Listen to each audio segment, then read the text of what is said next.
Are you a lightweight that finds yourself having an aneurysm on a 9-rep set? Or maybe you're a heavyweight that can keep up and challenge Kipchoge's world record marathon run. Or maybe you are the love child of Ray Williams and David Goggins, where you can challenge all levels of physical output in the gym. No matter who you are, this video may be the answers that you need to further individualize your powerlifting program.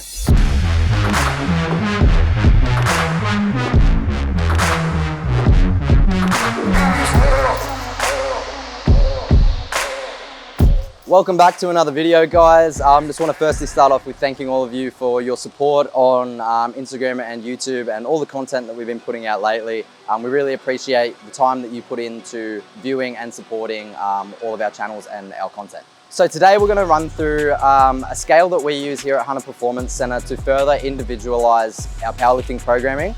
And this can be applicable whether you're self-coached, you're coached, or you just want to make some improvements to your programming and therefore your performance in your training. So we break this scale down into 6 components that an athlete can present, which essentially just come from the presentations of an athlete on their individual level, so that you can make more educated decisions on their programming methods around volume, frequency, intensity, exercise selection, and so forth. So if you follow us over to the whiteboard, we're going to run through this a little bit more in depth, and hopefully you can apply it to your programming to gain better results. So I'm going to go over the 6 components we use here at Hunter Performance Center to ensure that we can actually make our programs more individualized based on a scale. So the scale is between 0 and 6. 0 meaning that you're not probably very efficient and you're very new or a beginner to the sport, and 6 meaning you're absolutely world class. So this scale is going to help you justify whether you choose a certain variation or you apply a certain amount of volume or intensity, or how many times per week you expose yourself to a certain exercise. It all depends. So this should help be able to measure and justify the programming measures you can take to allow you to create a program that's truly fitted for the individual in front of you. So the first thing that I'm going to go over today is technical efficiency. I really need to lose my license. I fucking suck at right. So technical efficiency is basically how efficient the athlete is when it comes to producing technique under the barbell. So obviously there's no perfect technique. Everyone has their own leverages based on what is going to produce, I guess, an ideal range of motion or an ideal bar path or ideal positions to able to, I guess, get the bar to that locked out position. So depending on what your technical efficiency is like and what your makeup is, depending on your composition, is going to justify whether you're going to be ticking off whether you're good at having a technical efficiency or not. The second point, which we're going to look at, is range of motion. So range of motion is made up of how far the bar travels in regards from the starting position to the lockout position. So this could be whether your squat length is really long because you have super long legs, or whether the range of motion on your bench is really short because you present a really high arch. This is going to justify for each lift how efficient or how much distance the bar which has to travel to be able to create a shorter or longer range of motion. The third of the 6 components, which I'm going to highlight next, is absolute load. So absolute load is to do with literally how much weight is on that bar. So for example, if you're a heavy lifter, you're most likely going to be handling more absolute load than say a lighter lifter who's going to be handling less load. So this is also going to dictate, I guess, the scale rating for each athlete based on their programming. The 4th component is pretty simple. It's just training age. So training age is going to dictate a lot of things. It's going to dictate, I guess, how well they recover. It's going to allow them to allow you as a coach or as an athlete who self-coaches to understand how much recovery they actually need in order to, I guess, recover from the stimulus they are being given through their programming. So training age is something that needs to be considered, I guess, when creating an individualized program. The 5th one, which I'd like to highlight, is their RPE scale. So basically, what is the rating that they perceive of the actual set which they are doing? And for some people, they can get it completely wrong, where they think they have, oh, I've got, X amount of reps in reserve. But really, you should be looking at the holistic view of RPE. Like, how was your psychology during the rep? I guess, how was your approach to it? What was your technical efficiency like? Were you able to lift to the competition standard? What was your preparedness like? There's a bunch of other things that contribute to the RPE scale than just reps in reserve, which is really misled sometimes. So how you rate your RPE should also be considered in this scale. So the sixth and final point is actual 1 rep max. So whether you're a lifter who lifts a lot of load that's world class, that's gonna dictate how much volume, how much intensity, frequency, I guess, you're gonna handle as an athlete, and that should be considered in the program. Just as much as if you're a weaker lifter and you may not be able to lift as much weight in regards to your 1 rep max, that's also gonna influence your programming measures as well. So one thing you will notice is that some of these components actually overlap each other, but the whole point is that if you can actually think of them individually, it's going to allow you to, I guess, create the scale of what you want to present before you actually write your individualized program. So I'm going to go over every single lift individually, just to give a rough idea of how you can actually tick yourself off through this list. So we're going to go over an example just so it helps you guys understand how we use these components to scale your individualization per lifter. So in our example today, we're going to use our very own Benny Roberts. So we're going to go over his squat, bench, and deadlift, and we're going to rate him out of 6 based on these components to help us justify how we're going to actually approach his programming outcome. So first off, we're going to look at technical efficiency through the squat, bench, and deadlift. So myself knowing Benny, he's quite new to the sport. He's only been training for roughly 2 years specifically for powerlifting in general. And there are quite a lot of things which we still need to unveil in regards to helping his squat progress. So from a technical efficiency standpoint, we haven't really covered many bases in regards to what could potentially work better to help improve his technical efficiency. So I'm just purely going to look at how tall he is, how long his legs are, and look at his weight class and basically how that affects the programming outcomes for him. So I'm going to give Benny probably a no tick, purely because we haven't found the most efficient way for him to squat yet. Secondly, we'll look at range of motion. So he's quite short, the bar doesn't have to travel very far, so I'm probably going to give him a tick there, so therefore he gets 1 point out of 2 so far. The next is absolute load. So given Benny is 66 kilos, and that's the weight that he competes at, he probably doesn't lift as much load as he possibly could in his weight class, being that his 1 rep max is around 180, 185 currently. So I'm probably not going to give him a tick, so this therefore leaves him at a 1 out of 3 rating. I'm therefore going to look at training age. He's been training for quite a long time in bodybuilding, but powerlifting specific, not for very long at all. So therefore, that's probably not going to allow us to tick this box to allow him to be able to contribute to how good or how, I guess, individualized he is at specifically doing a powerlifting program for squatting. So now currently he's 1 out of 4. Fifth is their RPE scale. So this is something that has developed over the time of coaching Benny. I've known Benny for a while now, and I know how he rates his RPEs. He's a chronic overshooter. So it's going to be very hard for me to tick this box for him, because I know deep down that his scale is probably a little bit, I guess, easier than what I personally think it is. So I'm not going to tick that box either.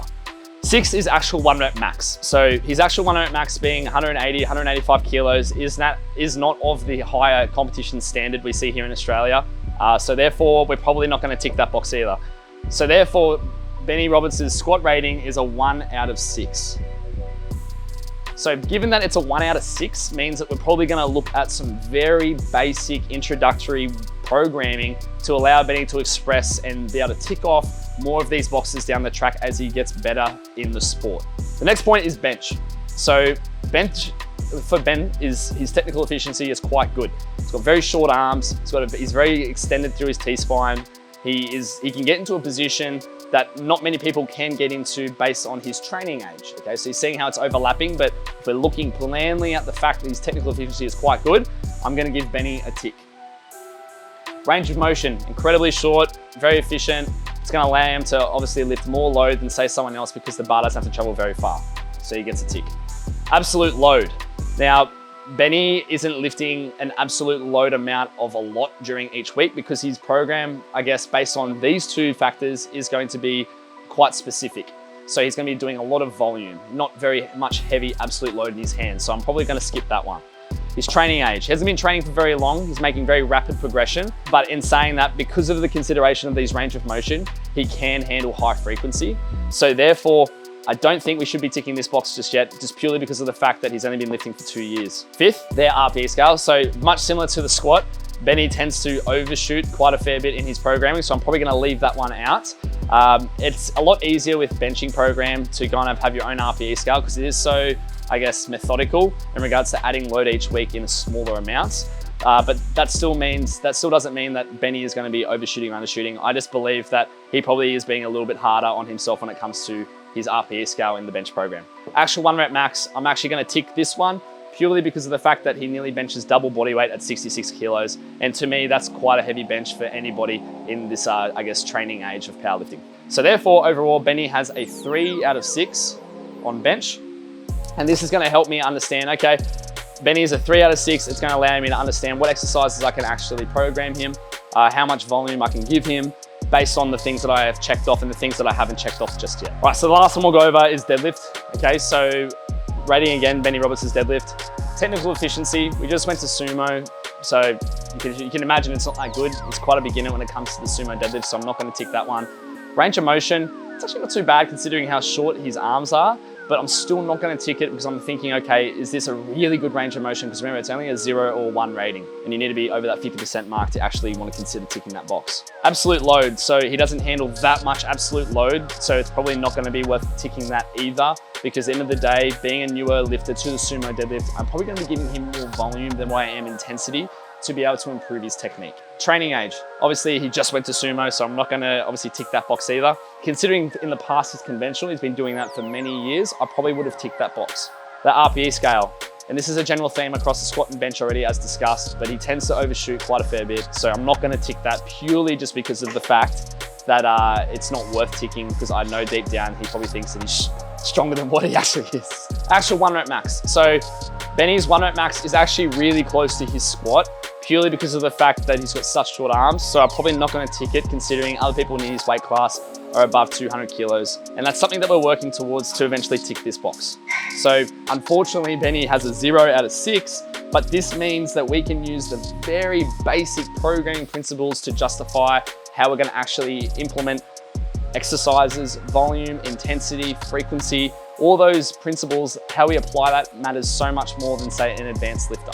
So now that we have fully calculated what his rating is per squat, bench, and deadlift, it's important to know that like, even though, for example, Benny doesn't have the highest rating out of any of these lifts other than probably bench, is that everyone is probably not gonna be 6 out of 6 at all. Because there's always things to work on, whether it be one of 2 or 3 or 4, or even 6 of these different components which make up your scale. So right now, pause this video. I want you to go through your own lifts and I want you to rate what you are out of 6. Leave a comment below for what you make up, and that's gonna allow you to understand where you could actually pick up a bit more of a better approach in your programming for what can justify all the programming principles. So someone's rating, depending if it's a low or high reading, is going to dictate programming outcomes. That's all we're trying to look for here. So for example, because Benny's 1 out of 6, we're going to look at simpler variations, most likely regressed. Tempo, depending on movement competencies, we may have to improve that through adding different variations like a higher bar, a safety bar. Maybe they have to do some more Spanish squats to just improve their squatting mechanics. Even for bench press, Benny being 3 out of 6, he could probably handle a little bit more specificity than say someone who was a 0 out of 6. Or if you're 6 out of 6, you're probably gonna be on that hyper specific end because you're really, really, really, I guess, good. And then lastly, deadlift. Same thing, it all applies, and this is what the whole point of this scale is. It's that it just allows you to understand and individualize better programming outcomes. So for Benny, for example, being a 0 out of 6, we're most likely gonna be looking at higher volume, purely because of the fact that he is a lightweight lifter. The bar generally doesn't have to travel as far because he is short. He's also not going to be handling much load, so therefore he can be able to handle more volume. That's going to allow him to improve his technical efficiency, and that's overall going to be an improvement to get this scale going up. As you get older and your training age improves, these things should get better, and you should be able to, over time, be able to improve the reading of your scale as you get better and better in the sport. All right, so welcome back to the roast of Ben Roberts. Now I'm gonna do Aiden Potts' scale out of 6.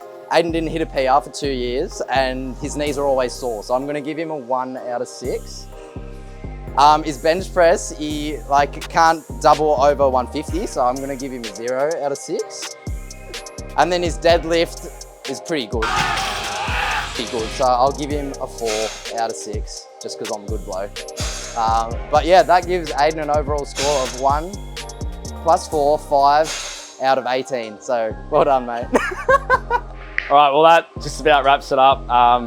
We're gonna clear it up there, but that basically is something that can help I guess, justify your programming outcomes using more data. Okay, that's the whole point. How many tools do you have in your toolbox to program for your athletes? This is another thing you can add in. So as long as, I guess, you have the athlete in front of you and you're justifying every single point individually, it's going to be beneficial. Okay, like the more information that you can gather, the better programming outcomes you're going to be able to, I guess, put upon your athletes. So that will do it. We'll wrap up the video there. Appreciate you guys checking in and obviously always supporting the channel. We are growing rapidly. We're almost at 250 subscribers. So thank you to everyone who has subscribed. So if you're watching this and you've made it this far in the video, be sure to actually subscribe and hit the bell as well so you can get notifications on when we upload consistent videos. We'll see you in the next one. Peace out.